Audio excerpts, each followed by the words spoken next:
Hey y'all, we had loads of tag team action, and of course, we had an underdog going up against a dominant champion looking to retain her WOW World title. Of course, this is the WOW Superheroes After Show on Women's Wrestling Talk, the number one women's wrestling show on the planet. 10, 9, 8, 7, 6, 5, 4, 3, 2, 1, 0.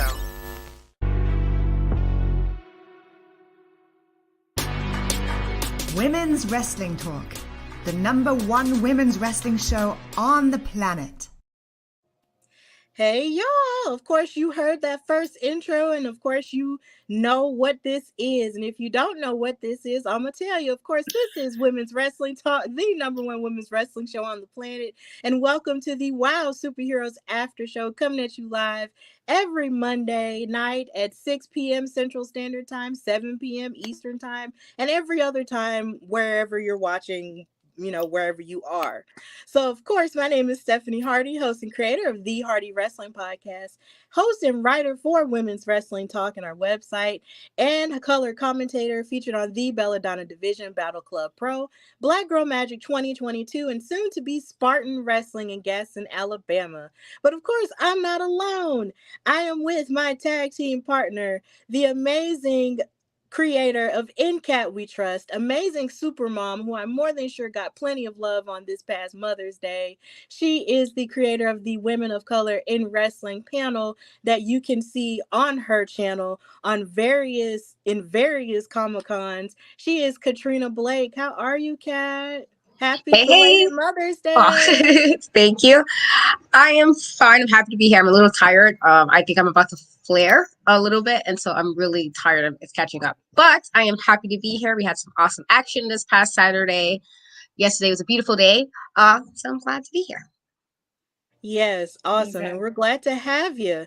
And of course, speaking of being glad to have someone back from a really long hiatus in which we missed her very much, we have the Emmy nominated producer and correspondent for various wrestling websites and all of the above. She is an amazing and talented woman. This is Emily May Heller. We are so happy to have you back. We missed you. I know. I've missed you both so much. I've been catching up on WOW. I apologize. It has been, as you all know, it has been a wild, wild ride lately the last few weeks. And just, I'm just so happy that you all still, want me a part of the Women's Wrestling Talk family after I've, had a little hiatus. So it comes and goes. I have a very, very crazy job and it takes me on the road and Mondays are tough. So, but I'm happy to talk WOW because we're the WOW super hosts. Yes. So, yeah. Exactly. And we're glad to have you back. And of course, this episode was pretty fire. So if you're watching along with us on Twitch, YouTube, and Facebook, thank you guys so much for watching. And let us know in the comments what parts of the episode you really liked, who your favorite WOW superheroes are, and of course, what you're ready to see more of in the universe of the WOW Women of Wrestling. So before we get started, last week I shared with Katrina the fact that I saw a certain WOW superhero when I was rewatching the very first Spider-Man movie with Tobey Maguire, and it was Jungle Girl, right? And I couldn't believe it because, of course, this was the scene where you had the late, great Macho Man Randy Savage getting ready to fight the human spider, and she was one of the women talking smack at Tobey Maguire / Peter Parker, and I couldn't believe that it was her, but I recognized her almost immediately.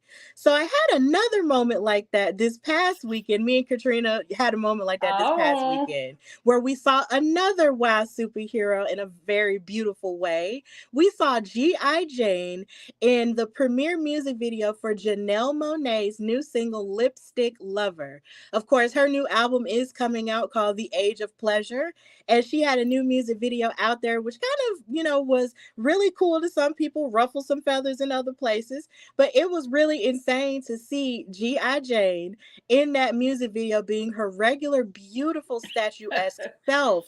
I couldn't believe it. I was like, oh my God, it's her. Like when I saw her, I immediately recognized her. And I looked it up and just as clear as day. On Instagram, she posted about it and everybody was sending their congratulations and everything. So shout out to G.I. Jane for being in Janelle Monáe's music video. Janelle is one of the greatest artists of our time. And I am so happy to have witnessed her growth from listening to her for me on MySpace all the way up until now. And the fact that she's including so many beautiful women in her music videos, including G.I. Jane. So, of course, I'm not sure if we'll make a thing out of it or a segment out of it, but I just have to share moments where I do see our WOW superheroes, because we saw Tiki Chamorro in the Budweiser commercial as, you know, a flag bearer. And now we have these other two moments with Jungle Girl and G.I. Jane. So, yeah. Katrina, how did you feel about seeing G.I. Jane in this music video, though? I thought, like, you know, you glance and you're not sure. And so I'm like, am I bugging? Like, are we seeing the same person? When you said it, I was like, okay, so I wasn't wrong. I was right that it was her. I thought, you know, she's very defined looks. And so I went to her right away, actually. And so I was like, maybe I'm just, I don't want to assume it's, like, you know, if it's not her and I just assumed it's somebody else, you know what I mean? And then when you said, I was like, okay, so we're thinking the same thing. And then when you showed me the Instagram, I was like, okay, we were right. Like, this was definitely her. I mean, I did see the Buffalo Fella. I haven't seen that for the last week, people complaining, but I'm like, listen, she's a grown woman. Do what you need to do. You know, I like that they're showing women in different sizes. I thought that was a really nice thing to see, honestly. Women with darker skin, really, really nice to see. And so I'm happy. I love that we get to see the superheroes all over the place, especially the ones who are not, you know, we only knew through WoW. Because I feel like there's some we know from other places, and then there's some I haven't seen before WoW. And so it's kind of nice. You're like, oh, okay, all right. You know, so she's a model. I'm like, get your modeling on, get those coins. Do you have fun? And so I loved it. So I haven't seen it. I haven't seen the cameo, right? But I love how all of these like WoW superheroes are branching out into other, like, they're expanding their brand past WoW, right? Like, they're already in Hollywood. They have this huge WoW treatment, right?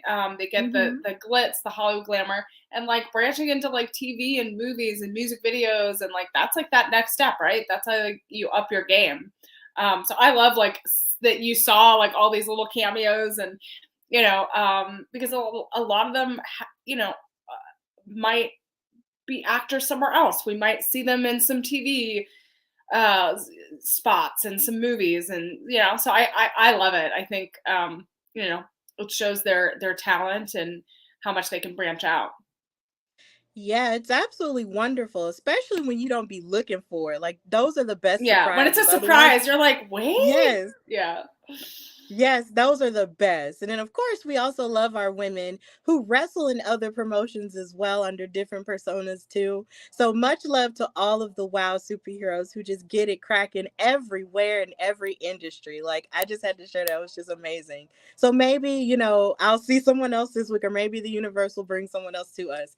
But yeah, this episode was pretty amazing. Of course, I got preempted a little bit because, of course, the Birmingham Legion, our soccer team, was playing in the championship game. Sadly, we lost, but you know, we did see it, and it's always good to see our hometown teams get it cracking in other places. So, you know, big shout out to the Birmingham Legion and every other sports team we have in Birmingham, Alabama.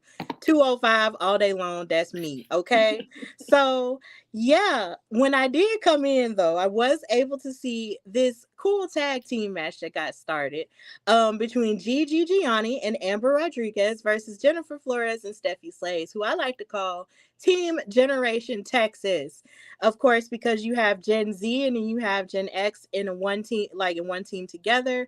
And then you have GiGi and Amber, who just think that they're more fashionable than everyone else, you know, tag teaming together. And here lately, they have both been fighting in separate singles matches against either one of these women or Keita Rush or someone else like that.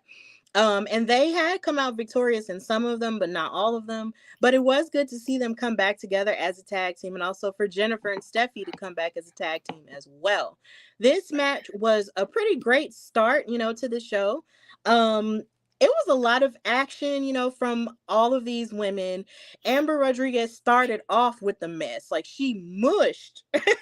She mushed Jennifer Florez immediately and just started with the mess at first, and Jennifer Florez, of course, outwitted her with all of her quickness and stuff, and it was really good. But then Amber Rodriguez was doing more of her ground and pound stuff, adding insult to injury a lot of the time. And then so was GiGi too. Like, she's probably one of the toughest competitors I've seen, because she does not mind being fabulous, but then she will always get buck with you as well. There was a lot of this showing throughout this match, but it also felt that Team Generation Texas had a lot more chemistry, going into this match as well. It was really cool. I enjoyed this tag team match. As you can see in that picture right there, you have the chemistry of Team Generation Texas working together, Steffi and Jennifer knocking down Amber Rodriguez there. It was just a really good match. But even though Steffi tried to fight and had a whole lot of momentum on her side after she got the hot tag from Jennifer Florez, she wound up losing.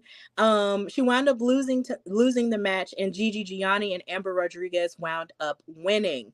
So this was really interesting, an interesting turn of events here, because of course, like I said, they've been winning and losing matches sort of separately from each other.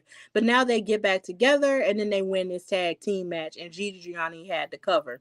So, starting with Emily, how did you feel about this match and the chemistry of GiGi and Amber here? I mean, GiGi and Amber, like, they were working really well together. I was super surprised because I thought, as you said it, Generation Texas was going to take this. I think they had a strong showing in the beginning. They came in with some really, Jennifer Florez. We all know her kind of on the independent scene, and she's bringing her little magic in the ring here too, right? She's bringing those moves. She's really fast. She really tries to initiate like a big defense in the beginning, right? And we thought, like, there was two times in this match we thought she was gonna get the pin. We thought she was gonna get that win, and that's like, it kept us I kept watching it thinking, oh, she's gonna get it. She kind of is the stronger person in that tag team. And they do have an amazing look, though. They do work really well together.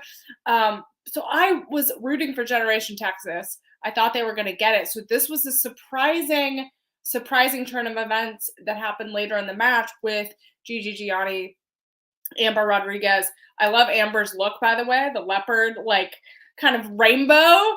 Loving that. And I feel like she has like a different confidence with that look now than she's had previously. So she's kind of bringing that, right? We're having that kind of unification of that tag team again. And so there's like a new energy. And then they got, like you said, they got this win, which I kind of was rooting for the other team, right? So it was a surprise, but I think both teams really had a great showcase of their moveset. Both of them worked really well together. And there definitely was chemistry, some friction between both those teams, but also you could see that they were, both tag teams were trying to communicate their moves together, try to give each other enough time in the ring to, take down their opponent. Absolutely. Kat, how did you feel about this tag team match, and where do you think the trajectory of Team Generation Texas is going to go after they have, sadly, lost in this match against GiGi and Amber? I don't feel like this means, like, because they lost, it might be the end of the group. I just feel like this was like more of a, like, what do you call a pothole in the street or something? Just like something that's just deterring them a little bit. They tripped up a little bit. I feel like, because they kind of came out, hard. Like, Amber did start off pretty aggressive, and then GiGi was really aggressive, and I think that might have been the reasoning, honestly. I've said this previously, I do think both teams work well together. And even though, GiGi and Amber was kind of thrown together at one point because, she was Sahara, like, before that. And so it was very different when she was like, okay, now I'm fabulous and everything. And I love that she was able to change that up. But they have worked pretty solid together, considering they were kind of thrown together at one point. And I feel like even with, Jen and Steffi, it's kind of the same thing. Like, you have the one who's a little bit older, the vet, but you got the other one who's like super young. And even with that dynamic, they worked really well together. I think it was just more so the aggression factor in this matchup. I think that kind of put it over the edge for GiGi and Amber. It's just like they were a lot more aggressive. And sometimes, even if you're the good guy, sometimes with certain teams knowing how they are, the fact that Amber started off the match right that way, like just automatically for me, like if I wasn't a wrestler, we might have to take this outside. Like, we doing that. I know it's like, this is wrestling, but in my head, this is probably why I couldn't be a wrestler, because I'm like, wait a minute, let's let's do this again, a little bit more respectfully. And so I feel like in that regard, knowing, because they have now fought them together as a team and separately different weeks where they had solo matches with one or the other. And I feel like in this regard, because they are a bit more like aggressive and sneaky, they should have, I think that was what it was for this. The deciding factor was just they was a little bit more aggressive and they got the win. And I think if anything going forward, if they have another match, maybe they might have to do the same as far as Steffi and Jen, just kind of add a little bit more aggression, because you have women like this who kind of, like you said, GiGi kind of gets in there, pretty and all. She's still, and I feel like that's the best kind of, if you can be pretty and still get down to the nitty gritty like you need to, that's always a plus in my book. Just personally, because it means you're fabulous, but also you do what needs to be done. And I feel like if anything, it was just more of a aggression factor that got the win for them.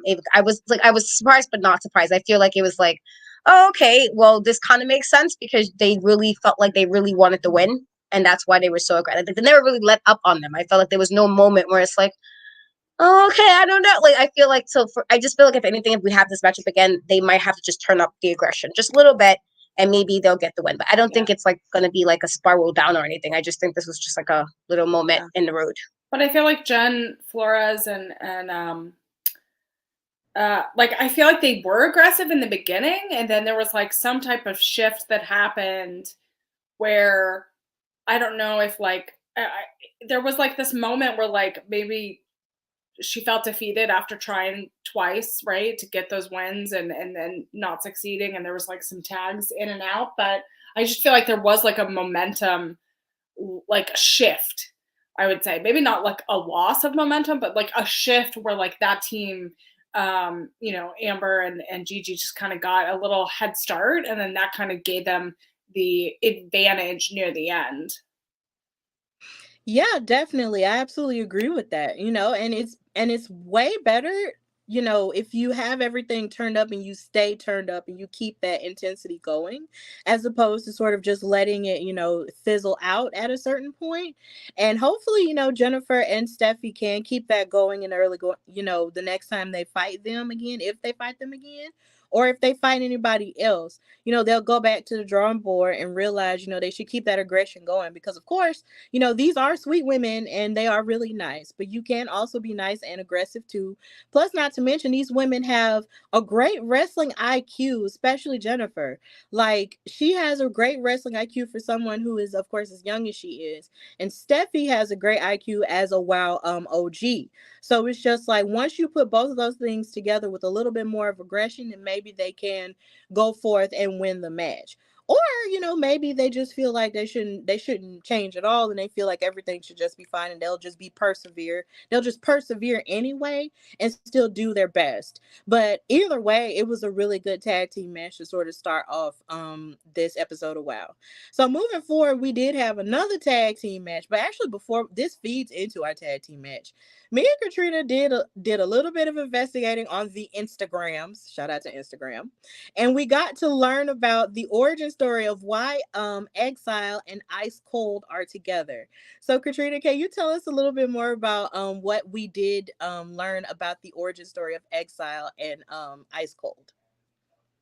Well, there was a segment in the locker room. They were all wearing the matching sweatsuits, which I did appreciate. I was like, okay, matching. I like the matching outfits. But they pretty much, members of Exile pretty much asked Ice Cold, well, what can you bring to this team?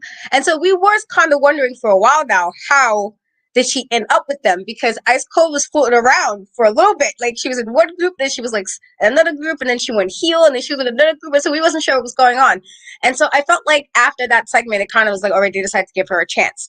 Now, is this a smart decision? Like, will she be an asset? We can't really say for sure just yet, because this was the first time we actually saw the background to it.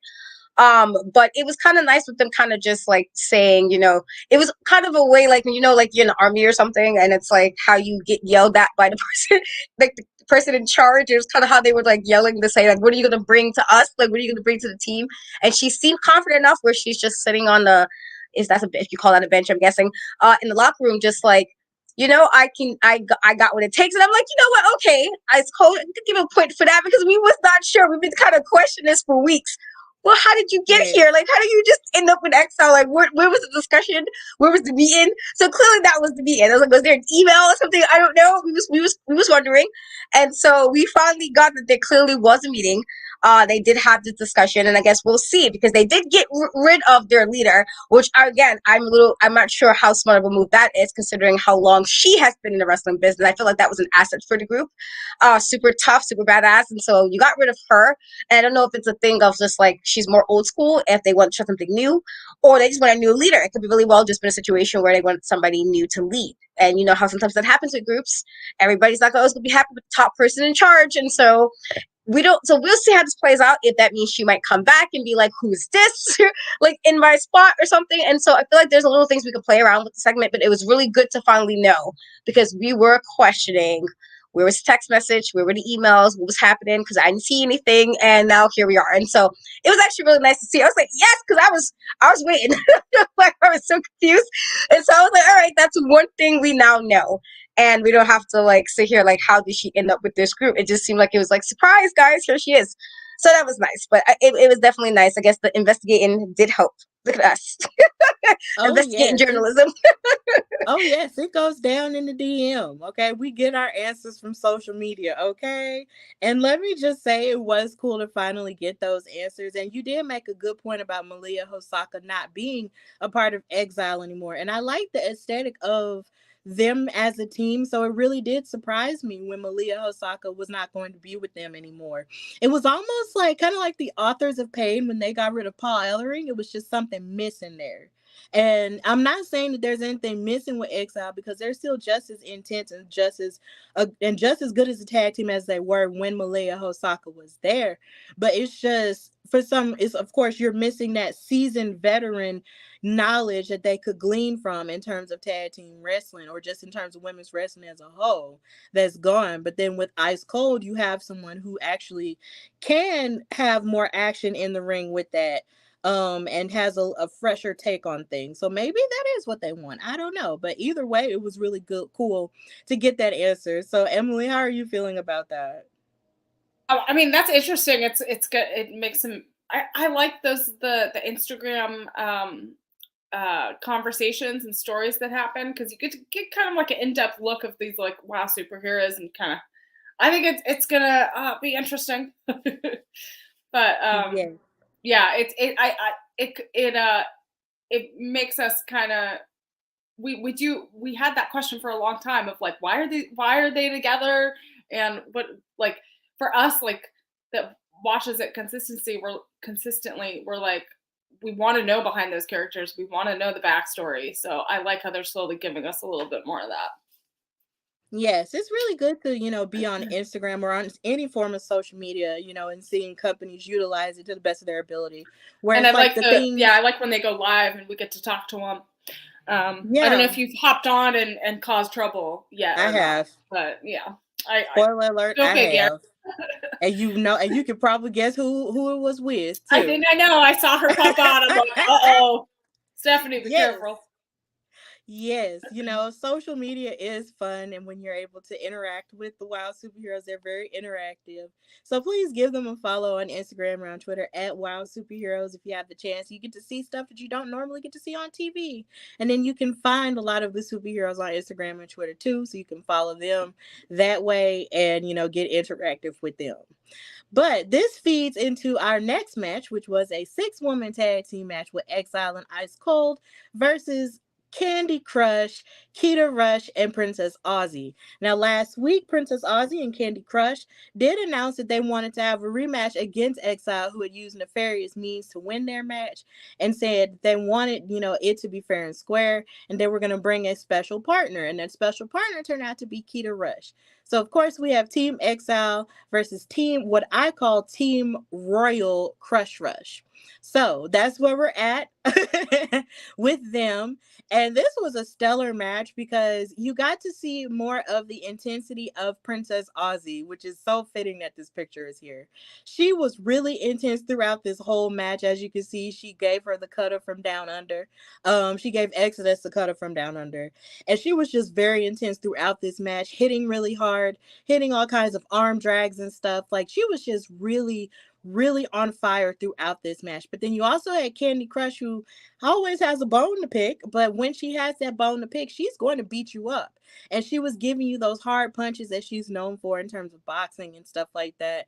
And then you add in the WOW OG Keita Rush in the midst of that, you know, and her fighting with all of her high flying skills and also her MMA skills as well. You had the makings for a great match here. But of course, Exile and Ice Cold were utilizing a lot of their toughness throughout the match as well. It was just a really solid like second match to watch between these women.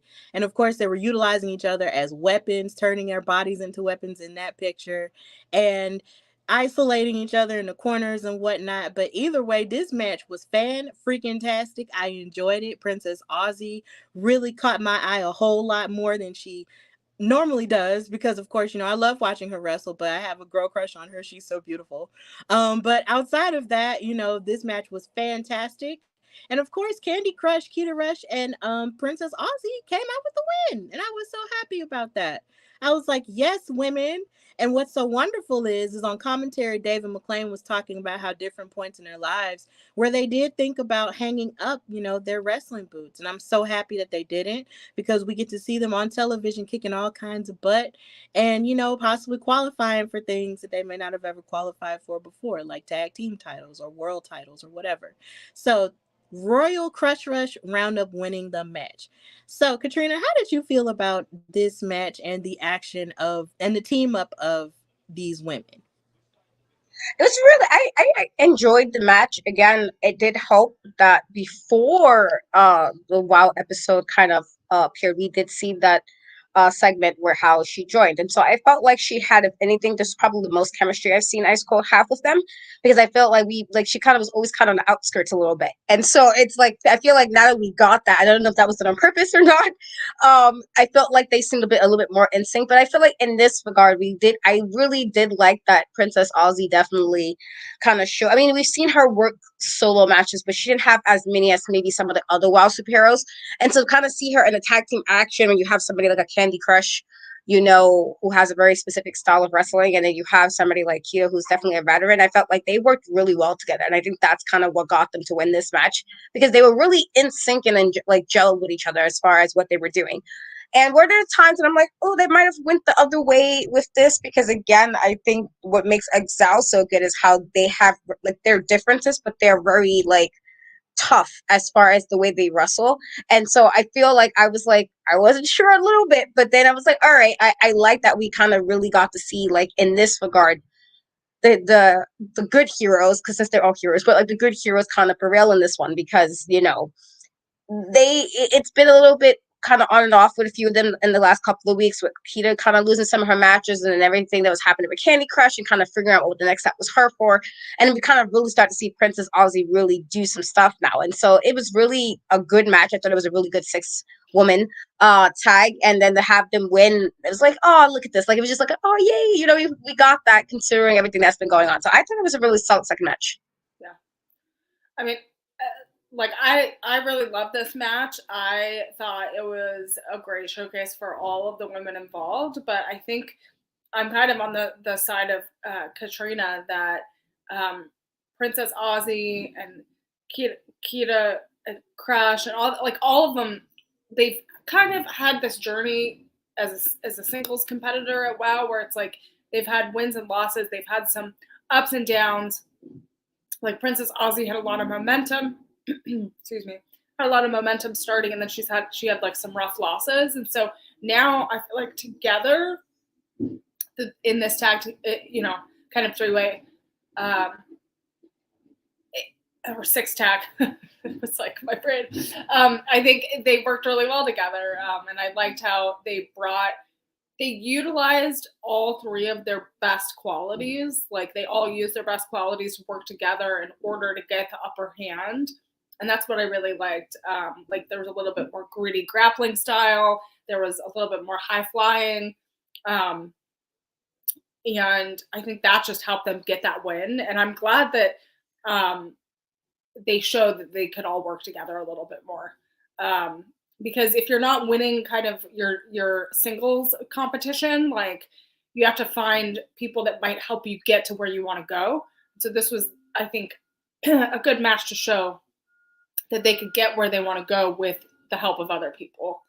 I think there was some really strong moments. And again, Stephanie, you mentioned that there was some like really like brutal moments in the corners of the ring where they're kind of using the other wrestlers as kind of as weapons and like really like focusing on specific body parts and stuff like that. And I think this was like a really strategic match, and I think it was placed kind of perfectly in this episode where we were like warmed up by some of the other tag team action, and we're moving obviously towards the main event. And so this one really got me really into it.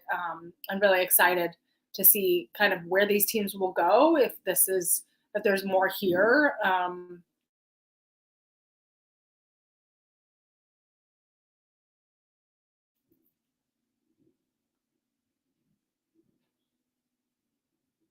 Oh, Steph, you're muted. Emily, I think you froze a little bit, so I wasn't able to hear the last of what you said. So what did you say? Oh, what did I say? Oh, something about I'm interested to see like if we're gonna have because we've seen that some tag teams don't necessarily make it in WoW, like if there's infighting or if people turn on each other. I feel like both these teams are working well together, so I don't know. We've seen like Ice Cold work well together. I know we had questions about if they do work well together, but I think it's working, even though they took this loss. I think it is working. I think they're all like using their strengths, but I'm wondering, in the back of my mind, I always wonder if there's going to be some infighting or some drama, some behind the scenes stuff that might put a wedge in between some of these, because there's three of them, right? Like that's hard to, like tag teams are hard enough to maintain, but then you're working with a team of three. So I always wonder what's next. Yep, that is, a valid thought to have, because, you do have a group of women and sometimes, they can come together and other times, you can butt heads. But it seems like Exile and Ice Cold haven't, as of yet. But when it comes to Princess Aussie and Kandi Krush, it seems that they have definitely found something, they found some common ground. And then you also throw Keita Rush in. Yeah, you throw Keita Rush. Yeah. And then you throw Keita Rush in there. They found common like they ground all have working that together. Too. Mm-hmm. Yeah, so, exactly.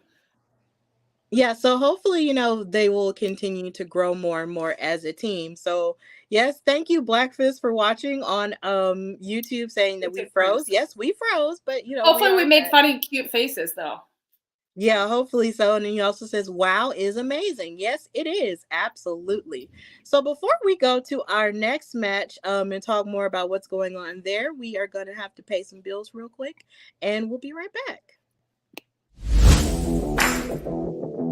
Hey peeps, TK Trinidad here, boss lady of Women's Wrestling Talk.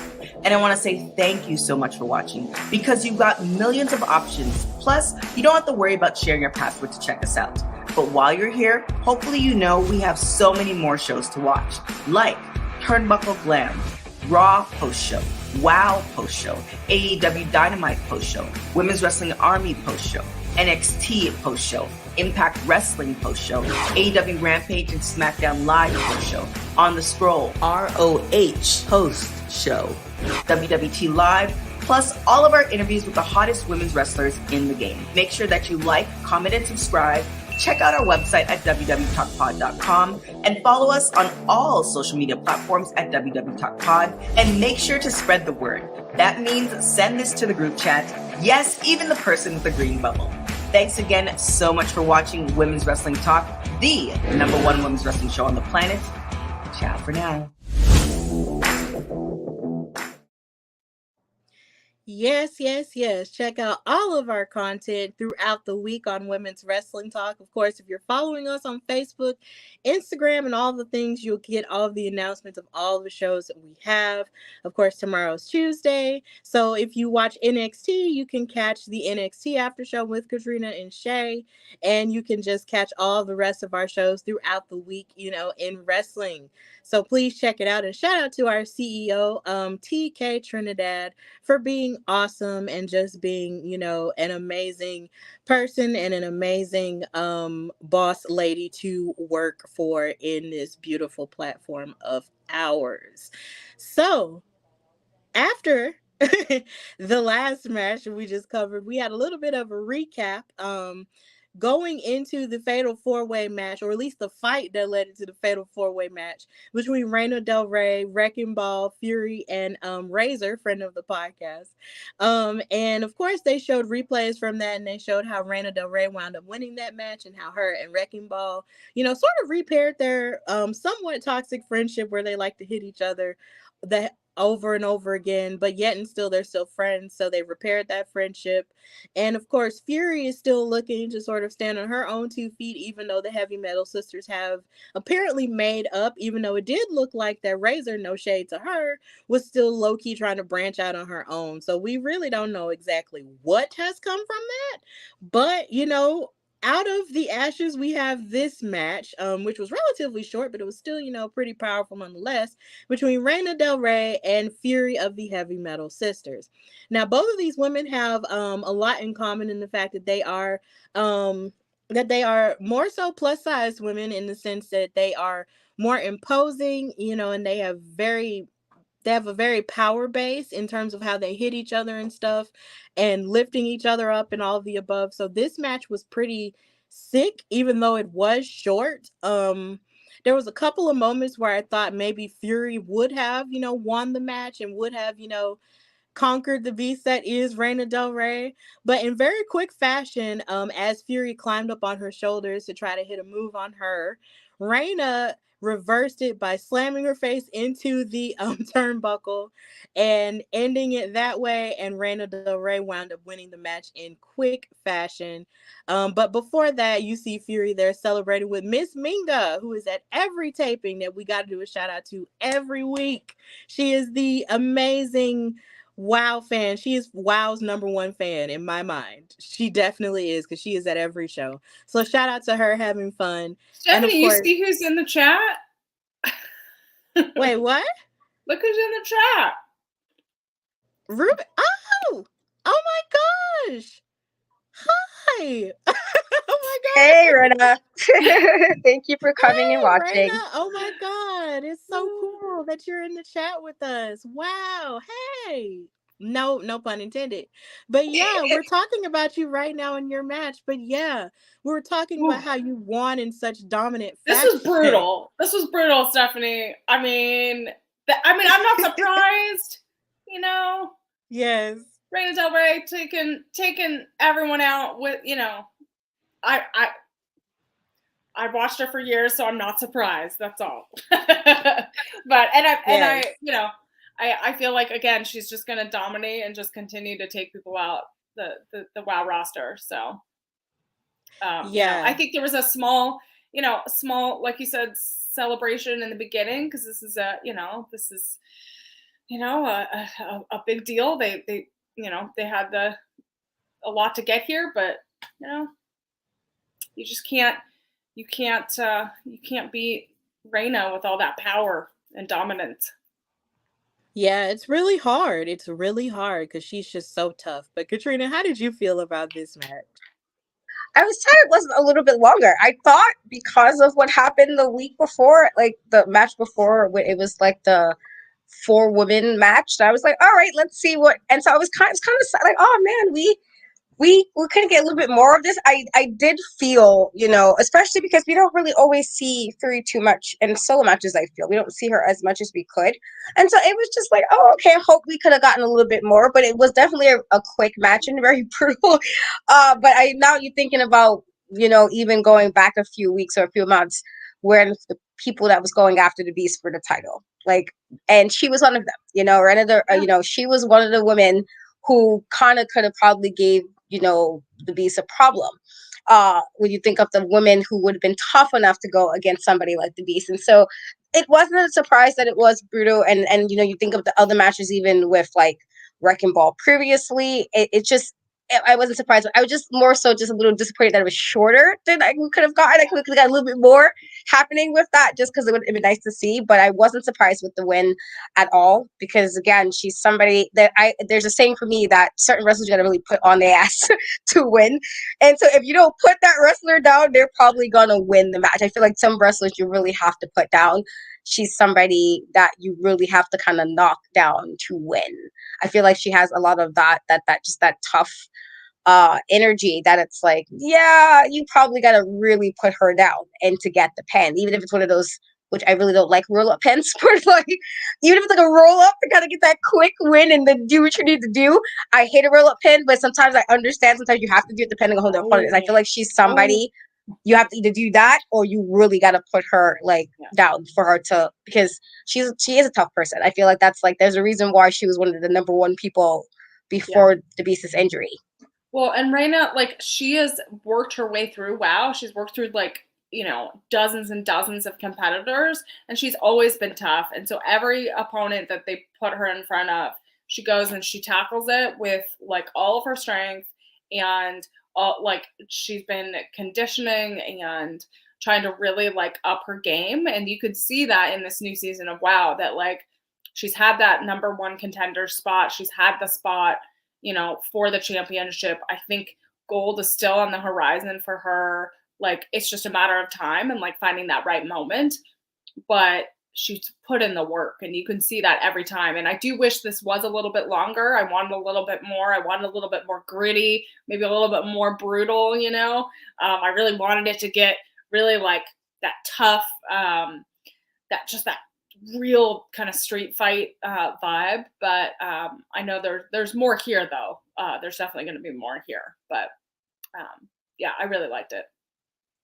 Yeah, I was very surprised at how short it was, but it was just with the toughness of Reina Del Rey. Like, I was low-key really hoping that Fury would come out on the other side and show more of what she had to offer, because it's like outside of the Heavy Metal Sisters and outside of that Fatal 4-Way that we saw last week, we really had never really seen her pop out there and have a moment like that before. So I was hoping that it would be a little bit longer, but she did do a pretty good job, in the first half. She has in the first half. You think she was like out of her element because she didn't have the rest of the Metal Sisters, so like the Heavy Metal Sisters, so she feels out of it? I don't know. Like, because this is her big opportunity to like have this big singles match without the help, So maybe that got into her head. Like, it's a mental game as much as it is physical.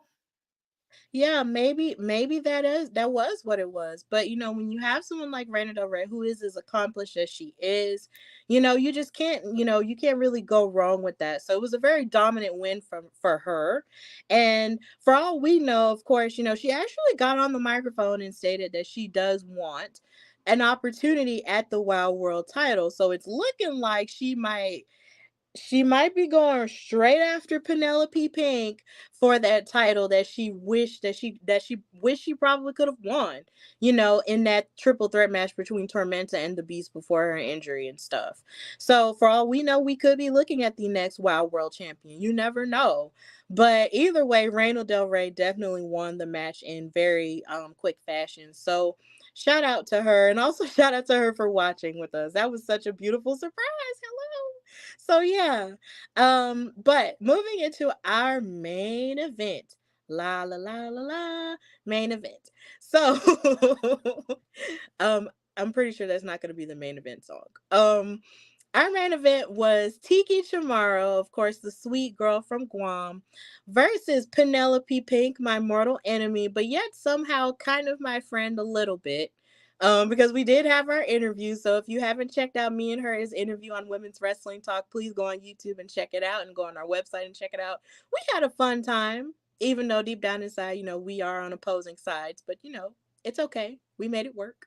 So, yeah, just pray for our friendship.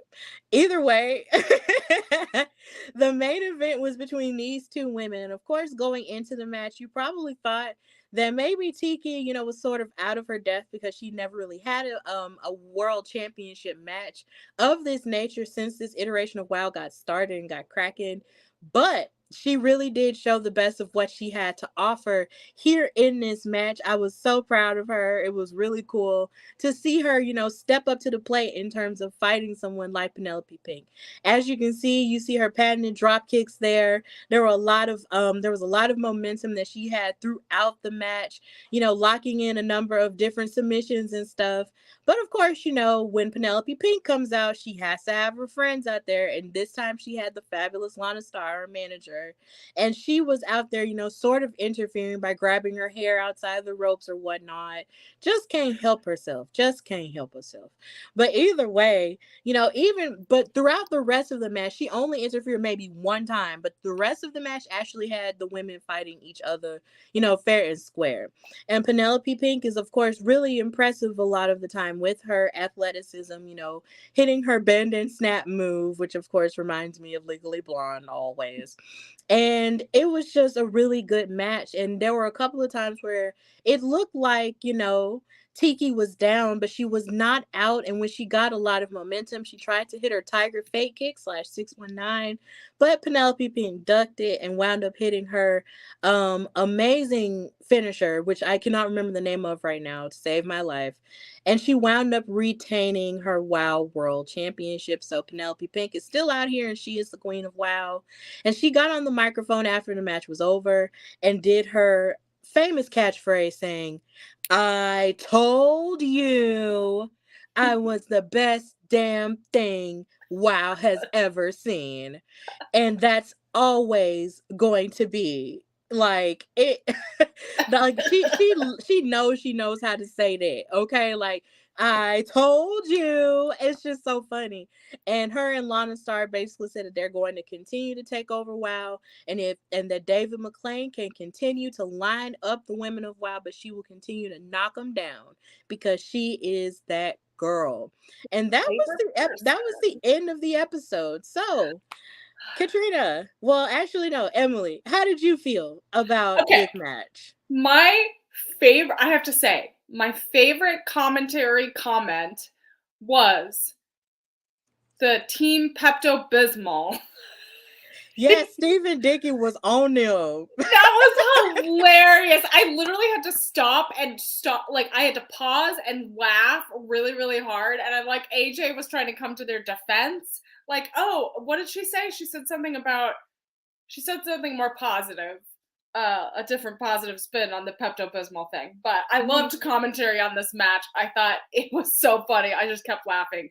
I think Tiki did an amazing job standing up to Penelope Pink. I know you have such a history with her and have feelings, but I feel like she really does have this presence as champion, and she got on that mic like you said, is challenge the whole WoW superheroes, I think there's going to be a whole line of people obviously lining up to confront her. I think this was a great match. I think there were a few moments where I was surprised about Tiki's kind of presence in the ring, that she seemed to not be intimidated by Lana Star, by Penelope Pink. She's like, you know what? She had that eye on the gold. I feel like there was a few moments I thought we might see a title change. We obviously didn't, but I think the suspense of this match was there. The emotions of the match were there.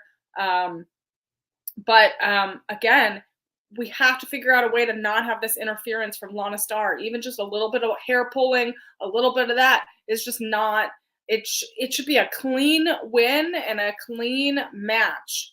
So I think if we're going to obviously have more championship matches down the line, it has to be clean. So again, maybe there's more stipulations of like no one by the ringside or something.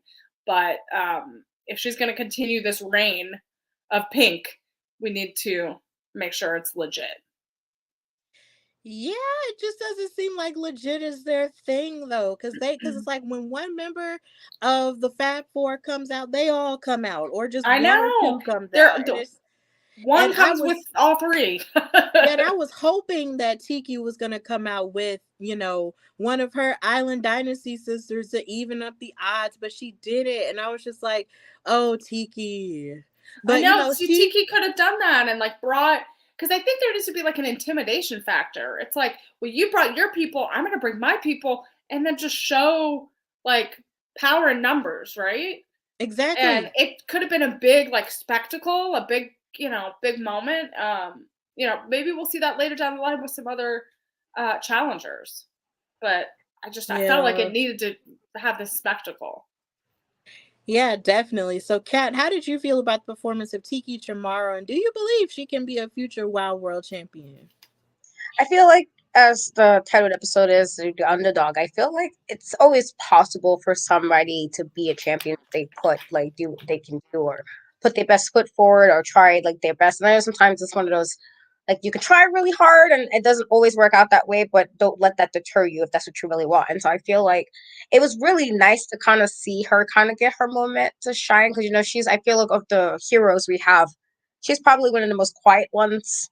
She does what she needs to do, and kind of like, she doesn't really say a lot promo wise. She doesn't really talk a lot of smack to people on, like, she doesn't really do that. She's really just kind of there and just wrestling. And so I feel like it was really good to kind of see her, kind of get a moment, especially to go for the title on her own, and there was no interference or anything on her end. She just kind of did it, and it didn't seem like she was afraid or anything. Like, it very different from, when it was messing with her solo and talking to her and had to come in and, like, put her in the fold. I felt like it was a very different that position this time. And so she very well could be. I feel like in the situation, though, because of the fact that the Fab Four have the titles, and again, you still have Vicky that you have to kind of worry about, because she kind of already said it, that you have to go through her to kind of, So I feel like, because she's kind of like already like a roadblock, and then you have Lana, who's always magically appearing and doing stuff, and if while the twins didn't do anything this time, sometimes they interfere as well. And so if she does, I feel like she just got to make sure to keep positive, like, not, I don't want to say keep positive, because sometimes you'll be frustrated about losing, but like, just don't let it necessarily deter you if that's what you actually want. So if you want the title, just come back with a different game plan. I feel like that's, the best way to put it. But I was also very proud of her. It was really nice to see, and it was kind of like, because I know she plays rugby separately, and I felt like even a little bit in that match, I was like, I see it. I see Yeah. the skills. I saw a little bit even in the wrestling style of it, and that was kind of cool to see. And so, very proud of her, and I hope it's not the end of as far as her one. I think if she want to go back for it, she totally should. Just might have to do it in a way that, even if you got to kind of get a little bit dirty, and she might have to with the Fab Four, they engage in a lot of shenanigans. And so she might have to get a little bit dirty if she want to make sure there's nothing happening. But I think she totally can. I feel like we've gotten quite a few underdog champions over the years in different promotions, where it's that person you're like, you're not sure. And then you're like, yes. And for the little people, for the quiet people, for whatever the situation, like AJ Lee is somebody who was a tiny woman who became, Divas champion, and one of the best that we got. So I feel like, for the tinier woman who's not necessarily like, do it if you can. And so I don't think it's yet. I just feel like she probably just going to come back with a different game plan. Yeah, I mean, I love the idea of an underdog champion. I think you always need someone to root for as fans of a promotion or of a show. Like, you need someone to root for. Not that you would root for uh, like people root for Penelope Pink, right? But I think there's a different, when it's someone that you don't expect, when it's someone that like hasn't necessarily had a voice to speak their mind, to speak like the words of a champion, and you give them that platform and that opportunity. Sometimes you are surprised by their matches, and you're surprised by what they say and the outcome in which they create this really big moment. And so I think the title, Katrina, to your point, is like, it is an underdog story, and like there are tons of WoW superheroes who we're not expecting to be champions one day, or we might not even imagine them, but we get to see them in these moments and see that they can be champions. And that's like what's so special about watching it, is you get to see that glimmer of the future, and we get to see them fight for it. Absolutely. I agree with all of that. And it's just that whenever I think of underdog champions, I just can't help but think about Kofi Kingston. He's literally one of the best underdog champions I had ever seen or witnessed in my lifetime. Like, all of the hoops he had to jump through in order to qualify to be a champion at WrestleMania, and him winning against Bryan Danielson was everything. That was everything to me, okay? Like, I cried when I think about it. And honestly, I felt like if Tiki Chamorro had beaten Penelope Pink, even though me and Penelope have our differences, I would have been happy just because Tiki, is the one who you least expect to be, a champion, and stuff like that because she has such a nice attitude, but she does, she is really tough. So if she had gone on to win the title, I would have been, lit about it. I would have been happy about it. So I'm pretty sure, somewhere down the line, she will qualify and she will become a future champion. But this past Saturday just wasn't her night, and Penelope Pink is still the WOW World Champion. And that is where this episode of WOW Superheroes ended. So, of course, we've reached the end of our time together. But, of course, before we leave, I have to say if you do not watch WOW Superheroes, what are you waiting for and what are you doing with your life? Please watch WOW Superheroes wherever you can. Go on wowe.com and see what listings, what channel it comes on, wherever you're living at, wherever you're watching. Of course, here in Alabama, it comes on usually at 6 p.m. But of course, since we have other sports going on in the state of Alabama, it could come on a little bit later, like towards 8 or 8:30 p.m. on Saturday. So please check it out then. And I know it comes on a little bit later for different people and stuff like that. But either way, go on wowe.com and check out, the times it comes on, and check it out if you really, really love women's wrestling. Like, if you love and support women's wrestling like you say you do, and you love and support women's wrestling talk like you say you do, support these women as they are growing in their wrestling career and also in other forms as well, like we did talk about earlier. Shout outs to Miss Minga. Shout out to Ruby Ray / Reina Del Rey, who came in and popped in the chat, who was watching with us. Thank you so much for coming. We love you and your action here and all the women on WOW, and just continue to support women's wrestling. So, of course, Emily, thank you for joining us. We've missed you so much. And just tell everybody where they can find and follow you and what you've got going on. Yeah, you can follow me on all socials at Emily May Heller, and then see all of my wrestling and other hosting adventures on there. I'll announce everything coming up soon. Awesome. And you, Katrina, thank you for always, being here and stuff, and just tell everybody where they can find and follow you, what you got going on. I'm on social media and Cat We Trust, TikTok, Twitter, and Instagram. The E is a 3. I did just release an interview with Ultraviolet. And if you guys know New York, she is the current champion of House of Glory. So I got to interview her on the interview just went out on Friday. I did just premiere a show with CCWA, Capital Championship Wrestling. I'm doing kind of pre-show to the match cards happening on this Saturday on May 20th. So if you're in Jersey, go check out the show. I will be there. For my first time just kind of meeting everybody. And so that's happening. And I'm also going to be posting a bunch of reviews if you're a nerd like I am and have a whole bunch of things happening. I did see an early screening of Fast 10. I had 2 Maboos in there, Jason Momoa, who is Bae forever, and Sung Kang, who's also Bae. And so I was like, let me go see what's happening. And he presently surprised me as a villain. And so I will be doing my review actually before the movie comes out. I will be having my review on that. There will be a little bit of spoilers, so just throwing it out there. But that will all be on my YouTube channel, so check that out. Awesome. That's so cool that you got to see Fast 10 before everybody else. I can't wait to see what in the world John Cena is going to have cracking in it, because he did such a good job in the last Fast movie. And he was great in this one. He was. I still cannot believe he's Dom's brother. It's so crazy. But, either way, it's still cool. But of course, you can follow me, your girl Stephanie Hardy, on Instagram and Twitter at Queen Steph Hardy. Listen to my show, The Hardy Wrestling Podcast, everywhere you get your shows. I will be live streaming a new episode of the Hardy Wrestling Podcast Extra, where I do talk about Mercedes Moné versus Mayu Iwatani from All-Star Grand Queendom, held by Stardom, of course, last month. But I know it's late, but at least this week, she will be fighting again. So, of course, if you love any Mercedes Moné content, I have it all on my channel, so watch it anyway, please. So I totally forgot, because my brain is mush. You all can watch New Japan this coming weekend on Sunday. Yes. Sunday, right? The 21st. Totally forgot. You can watch the first New Japan Strong Women's Tournament matches. So it's a huge deal. So I think it's on just New Japan World.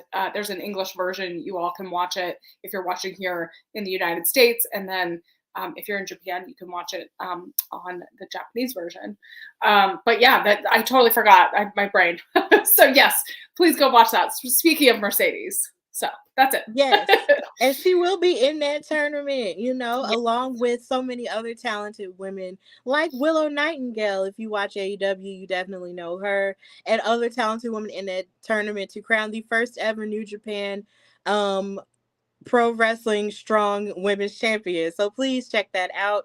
And I will more than likely have an episode about that too. So please be on the lookout for that, because I'm covering everything Mercedes Moné that she does in ring on my channel. So please check that out. I'm so proud to have, you know, over 3,000 views on my videos for that. So please check that out. I'm very blessed. And also buy my merchandise on foryourwear.com/Hardy Wrestling Podcast, where you can get all of my t-shirts and stuff.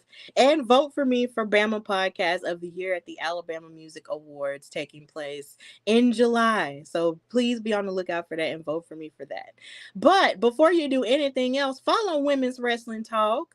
Follow us on Instagram and Twitter at WWTalkPod. Check out our website at www.talkpod.com, where we are celebrating Asian American and Pacific Islander Heritage Month and showing love to all the women of that community who have made such a great difference in the world of women's wrestling and beyond.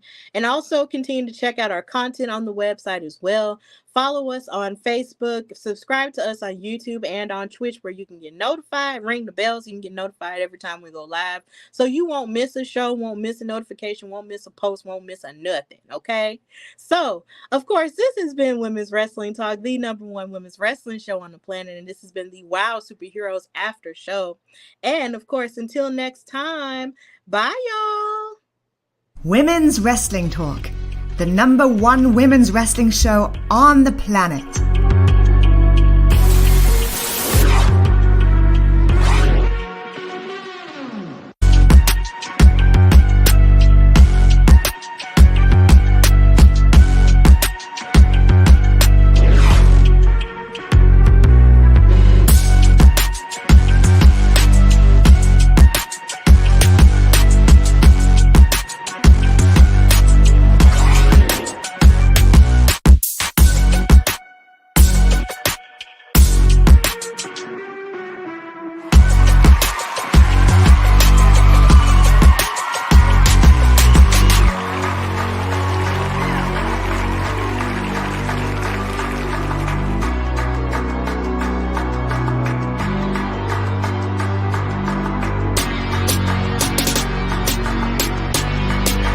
Women's Wrestling Talk, the #1 women's wrestling show on the planet.